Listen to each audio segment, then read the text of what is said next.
नमस्कार मित्रों, बहुत बहुत स्वागत है आप सभी का आपके अपने ऑनलाइन इंस्टीट्यूट निशांत ज्ञान के यूट्यूब प्लेटफॉर्म पर।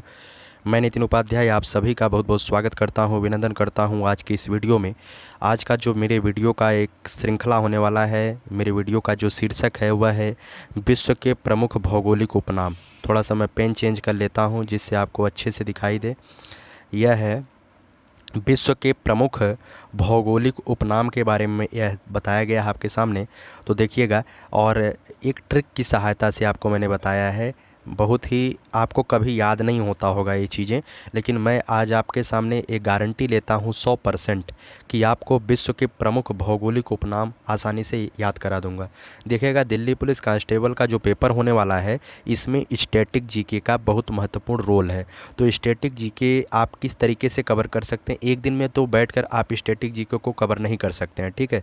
तो आपको डेली एक दो वीडियो मैं अपनी तरफ से भरसक प्रयास करूंगा कि एक दो वीडियो आपको डेली प्रोवाइड किया जाए, जिससे आप जो है स्टैटिक जीके वाले पोर्शन को कवर कर पाएँ। देखिएगा, यह जो है दिल्ली पुलिस कांस्टेबल के लिए ही ज़रूरी नहीं है, बल्कि आप किसी भी परीक्षा की तैयारी करते हैं। स्टैटिक का मतलब होता है स्थिर, वह सामान्य ज्ञान जो स्थिर हो। स्टैटिक जीके तो स्थिर रहेगा, वह सभी एग्जाम में आपके लिए बराबर उपयोगी रहेगा, ठीक है। तो उम्मीद करता हूँ चीज़ें आपको समझ में आ रही होंगी। अगर आपको चीज़ें समझ में आ रही हैं तो हमारे चैनल पर पहली बार आते हैं, चैनल को सब्सक्राइब करके, और वीडियो अगर पसंद आता है तो वीडियो को लाइक करके अपने दोस्तों तक इसे आप शेयर भी कर सकते हैं। यह आपकी जिम्मेदारी है, अपने परिवार को आगे बढ़ाना है। आपको आपके परिवार के साथ जुड़कर, अपने परिवार के साथ जुड़कर अपने कर्तव्यों का निर्वहन करना है। आपका कर्तव्य है कि वीडियो को शेयर करिए और ज़्यादा से ज़्यादा लोगों तक इस वीडियो को पहुंचाइए, जिससे सबका भला हो, ठीक है। तो यहाँ से प्रश्न अवश्य बनते हैं, एक दो क्वेश्चन यहाँ से बनता है जो हम इग्नोर कर देते हैं। अर्थात स्टैटिक जीके वाले कई पोर्शन हम छोड़ के आगे बढ़ जाते हैं, केवल हिस्ट्री पॉलिटी को पढ़ करके आगे बढ़ जाते हैं। स्टैटिक जीके वाले पोर्शन को हम पढ़ते ही नहीं। यहाँ से क्वेश्चन आता है और हम एक दो नंबर से परीक्षा को क्रैक करने में रुक जाते हैं, जिससे हमारा मेरिट में स्थान नहीं आता है, ठीक है। आप प्री क्वालिफाई हो जाते हैं या मेंस में रुक जाते हैं। इस तरीके की दिक्कतें आपके सामने झेलने को मिल सकती हैं। इस वजह से मैं कहता हूं कि आप पढ़ाई कर रहे हैं तो पढ़ाई को 110% कंप्लीट करते हुए कोर्स को चलना है, कोर्स को पूरा करना है। ऐसा नहीं है कि जो सिलेबस में दिया है वही पढ़ना है। सिलेबस में अब अगर हिस्ट्री लिख दिया है तो हिस्ट्री में चाहे जहाँ से पूछ सकता हो, हिस्ट्री अपार है। इसी तरीके से स्टैटिक जीके अगर लिखा गया है तो स्टैटिक जीके अपार है, कहीं से भी क्वेश्चन आ सकता है, ठीक है। तो धीरे धीरे मैं कवर कराने का पूरा प्रयास करूँगा। चलिए देखिएगा, एक ट्रिक की सहायता से मैं इसे बताऊंगा और देखिएगा आपको आसानी से याद हो जाएगा। सबसे पहला है भारत का बगीचा। क्या है? भारत का बगीचा किसे कहा जाता है? क्वेश्चन है भारत का बगीचा। क्वेश्चन ऐसे आएगा कि भारत का बगीचा किसे कहा जाता है? भैया बेंगलुरु को कहा जाता है, आपके सामने लिखा गया है बेंगलुरु। अब कैसे याद करेंगे? भारत का बगीचा, बगीचा बेंगलुरु, बगीचा बेंगलुरु, इस तरीके से कोरिलेट करिएगा। बगीचा बेंगलुरु को कहा जाता है, ठीक है। तो भारत का बगीचा बेंगलुरु को कहा जाता है। अब चलिए दूसरे पर चलते हैं। मोतियों का द्वीप, मोतियों का द्वीप कहा जाता है भैया, किसे कहा जाता है? बहरीन को कहा जाता है। अब कैसे आप इसे याद करेंगे? भैया किसी ने जो है मोतियों की माला पहन रखा है, कोई मोतियों का हार पहन रखा है, तो हम कहेंगे भाई तू तो मोतियों का माला पहना है, तो बहुत बेहतरीन लग रहा है। क्या लग रहा है? बहुत ही बेहतरीन लग रहा है, ठीक है। तो मोतियों का जो माला पहना है वो कैसा लग रहा है? बेहतरीन लग रहा है, अर्थात बहरीन। मोतियों का द्वीप किसे कहा जाएगा? बहरीन को कहा जाएगा। थोड़ा सा कोरिलेट करके पढ़ने का प्रयास करिएगा। मोतियों का द्वीप, भाई तू तो मोतियों का माला पहना है, बहुत ही बेहतरीन आपका लग रहा है मोतियों का माला, तो मोतियों का द्वीप बहरीन कोच, ठीक है। चलिए आगे बात करते हैं विश्व की जन्नत। विश्व की जन्नत, जन्नत का मतलब होता है दोस्तों स्वर्ग। स्वर्ग, स्वर्ग पे क्या होता है? स्वर्ग पे रेस्ट होता है, स्वर्ग पर शांति होती है, ठीक है। स्वर्ग पे रेस्ट, स्वर्ग पे रेस्ट, पे रिस, पे मतलब पर, रिस, रिस मतलब रेस्ट, ठीक है। तो विश्व की जन्नत, जन्नत का मतलब स्वर्ग, स्वर्ग पे क्या होता है? रेस्ट होता है, स्वर्ग पे रेस्ट होता है, अर्थात विश्व की जन्नत किसे कहा जाता है? पेरिस को कहा जाता है, फ्रांस को कहा जाता है। बहुत ही थोड़ा सा आनंददायक ये जो मैं ट्रिक बता रहा हूँ आनंददायक भी है, आप सुनेंगे आपको हंसी भी आएगी, लेकिन थोड़ा सा कोरिलेट करके पढ़ाई करेंगे तो आसानी से याद भी हो जाएगा। भैया स्वर्ग में क्या होता है? स्वर्ग पे रेस्ट मिलता है, स्वर्ग पे आराम मिलता है, स्वर्ग पे शांति मिलती है, तो स्वर्ग पेरिस में है, ठीक है। तो विश्व की जन्नत पेरिस, पेरिस जो है फ्रांस की राजधानी है। चलिए आगे हम बात करते हैं प्ले ग्राउंड ऑफ यूरोप, ठीक है। क्या है? Playground of Europe. यूरोप को प्लेग्राउंड ऑफ यूरोप किसे कहा जाता है? कहा जाता है स्विट्ज़रलैंड को। भैया देखिए, स्विट्ज़रलैंड माना जाता है। स्विट्ज़रलैंड में जब हमारे यहाँ लोग, बड़े बड़े लोग जो होते हैं हमारे यहाँ, जब उनका कोई अच्छा काम हो जाता है और वो पार्टी मनाने के लिए कहाँ पर जाते हैं? स्विट्ज़रलैंड में जाते हैं। और स्विट्ज़रलैंड जो है पूरे विश्व का सबसे अमीर देश माना जाता है। और वह अमीर क्यों हुआ है? वह अमीर हुआ है पर्यटकों के कारण।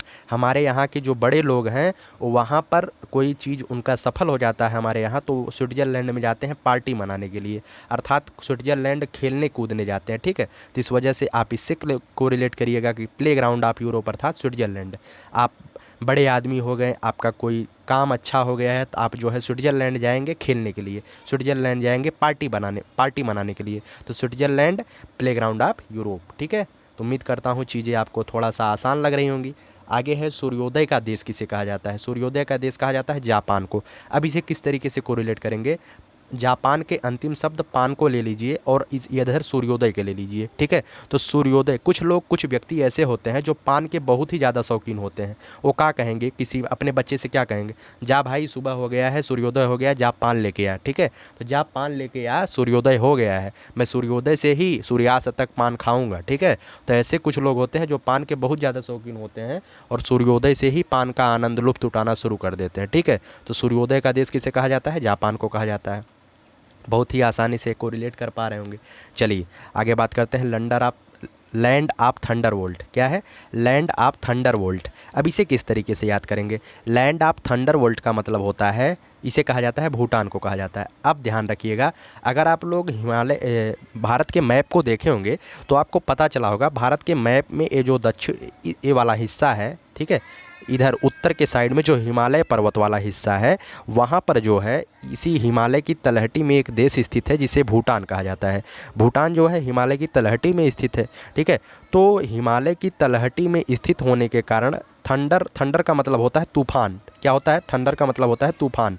यहाँ पर जो है तूफान बहुत ज़्यादा आता है। ठीक है, तो लैंड ऑफ थंडरबोल्ट अर्थात तूफानों का देश। आप इस तरीके से ध्यान रखिएगा, यहाँ पर हिमालय की तलहटी में है, हिमालय में ठंडी हवाएं बहती हैं, बर्फ़ रहता है, वहाँ पे बहुत ज़्यादा तूफान आता है, अर्थात लैंड ऑफ थंडरबोल्ट। तूफानों का शहर कौन हो गया? भूटान हो गया। ठीक, थंडर माने तूफान। इस तरीके से थोड़ा सा कोरिलेट करिएगा। चलिए आगे बात करते हैं pearl of the Orient. Pearl of the Orient किसे कहा जाता है? मैंने इसका कोई ट्रिक नहीं बनाया है, इसे आप आसानी से ध्यान रखिएगा। Pearl of the Orient, Orient कहा जाता है सिंगापुर को। किसे कहा जाता है? सिंगापुर को कहा जाता है। अब आगे बात करते हैं 7 टापुओं का नगर और 7 पहाड़ियों का नगर। इसे दोनों को एक बार में याद रखिए, क्योंकि यहाँ पे जो है आपको समस्या हो सकती है। 7 टापुओं का नगर, ठीक है, 7 टापुओं का नगर कहा जाता है मुंबई को, और 7 पहाड़ियों का नगर कहा जाता है रोम को। ठीक है, आप इसे किस तरीके से कोरिलेट करेंगे? कोरिलेट करने का प्रयास करिएगा। ठीक है,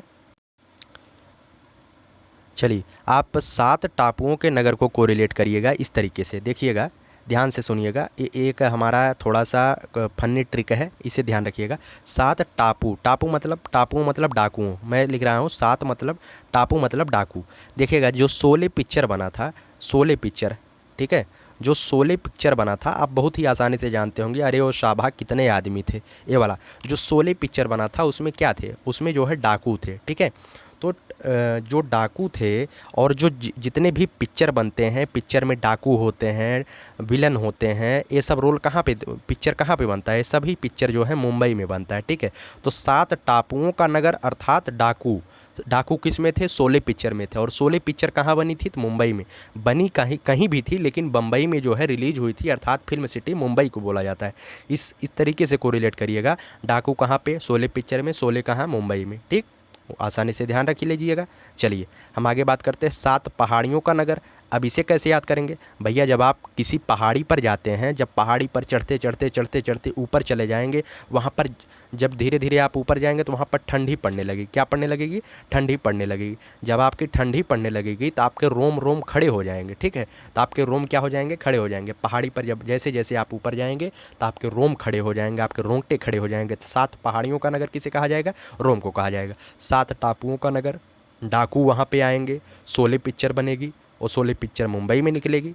7 पहाड़ियों का नगर, पहाड़ियों पर चढ़ेंगे, ठंडी लगेगी, तो कहाँ पर? आपके रोम खड़े हो जाएंगे। ठीक, चलिए आगे बात करते हैं बाउल ऑफ द वर्ल्ड, ठीक है, बहुत ही फेमस है। Sugar bowl of the world, sugar bowl of the world किसे कहा जाता है? क्यूबा को कहा जाता है।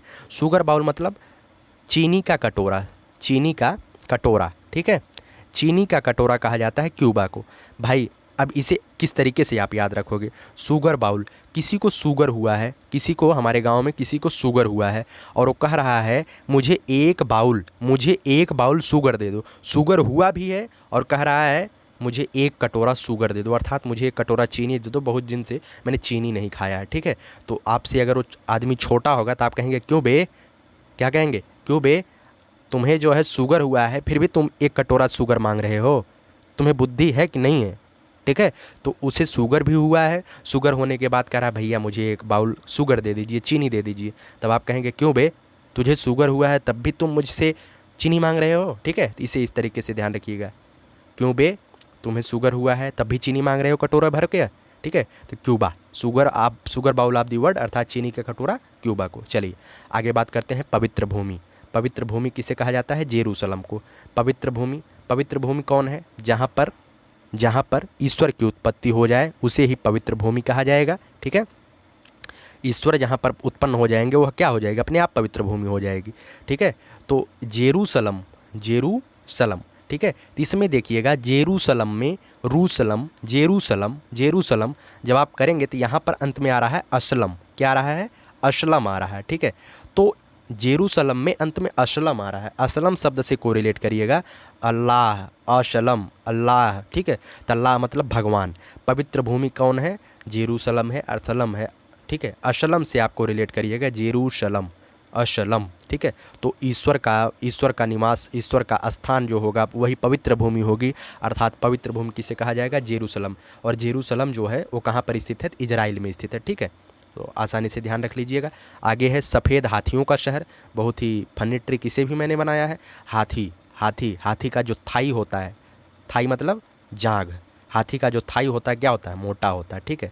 हाथी का थाई भैया बहुत मोटा है। जब भी हाथी की बात आती है तो हम कहते हैं भैया हाथी की टांग, थाई मतलब टांग से लगाइएगा, कोरिलेट करिएगा केवल। सफ़ेद हाथियों का शहर अर्थात हाथी का थाई बहुत मोटा होता है यार, हाथी का थाई कैसा होता है? मोटा होता है। तो हाथियों को जैसे ही देखते हैं तो आप उसके थाई पर जाते हैं, उसके जांघ पर जाते हैं, उसकी जांघें इतनी मोटी मोटी हैं, तो हाथी की जांघें मोटी मोटी होती, थाईज मोटी मोटी होती हैं, तो सफ़ेद हाथियों का शहर जो है थाईलैंड को बोला जाता है, ठीक है। चलिए आगे बात करते हैं पवन चक्कियों की भूमि। पवन चक्की, अब देखिएगा पवन चक्की जो होता है वो इस तरीके से होता है, इस तरीके से बड़े बड़े होते हैं पवन चक्की। अब कहीं पर पवन चक्की लगाई गई है, कोई बच्चा गया है, वह बच्चा जो है पवन चक्की बड़े बड़े होते हैं चल रहे हैं, उसे देखकर क्या हो जाएगा? डर जाएगा। तब हम उससे कहेंगे नहीं डरना, ना डर, ठीक है। हम उससे कहेंगे ना डरो, ये काटेगा नहीं, पवन चक्की ही तो है, ये ऊपर चल रहा है, आपको काटेगा नहीं, ना डर। अर्थात पवन चक्कियों की भूमि कौन हो गई? ना डर, नीदरलैंड। पवन चक्की की भूमि नीदरलैंड, ठीक है। तो पवन चक्की बड़े बड़े हैं, आप बच्चे लेकर गए हैं नीदरलैंड में, वहाँ पर सबसे ज़्यादा पवन चक्की है, आप वहाँ पर जाएंगे तो आपका बच्चा डर जाएगा, तो उससे कहेंगे ना डर यार, ना डर, ये क्या है? ये केवल एक मशीन है, काटेगा नहीं, ठीक है। चलिए आगे बात करते हैं स्वर्णिम पैगोडा का देश। क्या है? स्वर्णिम पैगोडा का देश। स्वर्णिम पैगोडा का देश कहा जाता है, म्यांमार को कहा जाता है, ठीक है। तो म्यांमार आप आसानी से ध्यान रखिएगा, स्वर्णिम पैगोडा का देश, कोई ट्रिक मैंने नहीं बनाया है, आसान है। चलिए आगे बात करते हैं संसार की छत। बहुत ही इम्पॉर्टेंट है, कई बार पूछा गया है। संसार की छत जो है पामीर की पठार को कहा जाता है, ठीक है। जब आप छत की बात करेंगे, एक छत की जब आप बात करेंगे तो उसके नीचे जो है आपको क्या उसके नीचे आपको क्या दिखाई देगा? उसके नीचे आपको बैठने का स्थान दिखाई देगा। आपको छत के नीचे क्या दिखाई देगा? किसी छत की आप कल्पना करेंगे तो छत के नीचे बैठने का स्थान देगा। कोई छत है वहाँ, उसके नीचे आप बैठने की प्रयास करेंगे, अर्थात बैठने मतलब बैठने, ठीक है। तो पामीर का पठार मतलब बैठने, ठीक है। संसार की छत, छत के नीचे हम क्या करते हैं भैया? बैठते हैं, ठीक है। तो पामीर का पठार, पठार मतलब पठार, पामीर का पठार मतलब बैठते हैं, ठीक है। तो इस तरीके से कोरिलेट करिएगा। भूमध्य सागर का द्वार, भूमध्य सागर का द्वार किसे कहा जाता है? तो जिब्राल्टर को कहा जाता है, ठीक है, ठीक है। इस तरीके से इसे कोरिलेट करके पढ़ लीजिएगा, भूमध्य सागर का द्वार जिब्राल्टर को कहा जाता है, ठीक। चलिए आगे बात करते हैं अंध महाद्वीप। अंध महाद्वीप किसे कहा जाता है? अंध मतलब अंधा, अंधा जो होगा उसके सामने कैसे लोग दिखाई देंगे? जो व्यक्ति अंधा है, अंधे के सामने आप बात करेंगे तो उसे सब कुछ काला दिखाई देता है। अंधा है तो भाई उसे सब कुछ काला ही दिखाई देगा। और अफ्रीका वाले कैसे होते हैं? अफ्रीका महाद्वीप के काले होते हैं, ठीक है। तो अंध महाद्वीप अर्थात अफ्रीका महाद्वीप, अंध मतलब अंधा, अंधा के सामने रोशनी नहीं होती, उसे सब कुछ काला दिखाई देता है। जब उसे काला दिखाई देगा तो काले लोग कहाँ पे होते हैं? अफ्रीका में होते हैं। को रिलेट कर लीजिए। आगे है पूर्व का मैनचेस्टर। क्या है? पूर्व का मैनचेस्टर। पूर्व का मैनचेस्टर किसे कहा जाता है? इसे आसानी से ध्यान रख लीजिएगा, ओसाका। ओसाका जो है जापान में स्थित है, इसे पूर्व का मैनचेस्टर बोला जाता है, ठीक है। इंपॉर्टेंट बहुत ज़्यादा है, कई बार आया है, इस वजह से मैंने इसे नहीं बताया। आगे है हिंद महासागर की मोती। आप आसानी से ध्यान रखिएगा, जब भारत इस तरीके से बनाएंगे, आप भारत को इस तरीके से बनाएंगे, भारत के नीचे जो देश है वो है हिंद महासागर के नीचे, ये जो नीचे समुद्र है ये हिंद महासागर है, और उसके नीचे एक अंडा सा लटका हुआ है जिसे कहते हैं श्रीलंका। और श्रीलंका जो है हिंद महासागर में छोटा सा एक द्वीप है, जान लीजिए एक देश है, द्वीप है, स्थित है, इस वजह से इसे हिंद महासागर की क्या कहा जाता है? मोती कहा जाता है। आगे है लिली का देश। लिली का देश किसे कहा जाता है? कनाडा को। लिली कनाडा, ठीक है। लिली का देश कनाडा को कहा जाता है। इसे एक बार बोल लीजिए, आसानी से याद हो जाएगा। लिली का देश कनाडा को कहा जाता है। चलिए आगे बात करते हैं land of kangaroo. Land of kangaroo Australia को कहा जाता है। अब इसे किस तरीके से कोरिलेट करेंगे? कंगारू, जब हमारे यहाँ ऑस्ट्रेलिया वाले खेलने आते हैं तो कहा जाता है कंगारुओं ने बहुत ही अच्छी तरीके से भारतीय बल्लेबाजों की धुलाई की, ठीक है। कंगारू हार गए, कंगारू जीत गए, ठीक है, तो हम उसे कंगारू ही बोलते हैं, ठीक है। ऑस्ट्रेलियाई बल्लेबाजों को हम कंगारू बोलते हैं, कंगारू की तरह बहुत तेज़ खेलते हैं वो लोग, ठीक है। तो लैंड ऑफ कंगारू मतलब ऑस्ट्रेलिया। अब जब न्यूजीलैंड वाले खेलने आते हैं तो हम लोग कहते हैं कीवीज। कीवियों ने बहुत अच्छी धुनाई की, कीवियों ने बहुत अच्छा बल्लेबाजी किया, ठीक है, तो न्यूजीलैंड को कीवीज बोला जाता है, ठीक है। चलिए आगे बात करते हैं city of golden gate. City of golden gate जो है सैन फ्रांसिस्को को कहा जाता है। सैन फ्रांसिस्को अमेरिका में स्थित है। वही सैन फ्रांसिस्को की बात कर रहे हैं जहां पर 1913 में लाला हरदयाल ने गदर पार्टी की स्थापना की थी। तो सिटी ऑफ गोल्डन गेट, यह हमारे लिए गोल्डन था, यह हमारे लिए स्वर्णिम समय था, स्वर्णिम था कि सैन फ्रांसिस्को में लाला हरदयाल ने 1913 में गदर पार्टी की स्थापना की। यहाँ पर आपको कई चीज़ें याद हो जाएंगी। आगे है चीन का शोक। चीन का शोक किसे कहा जाता है? वांगहो नदी को कहा जाता है। वांगहो नदी जो है, जब बाढ़ वांगहो नदी में आता है तो चीन में बहुत ज़्यादा तबाही मच जाती है, ठीक है।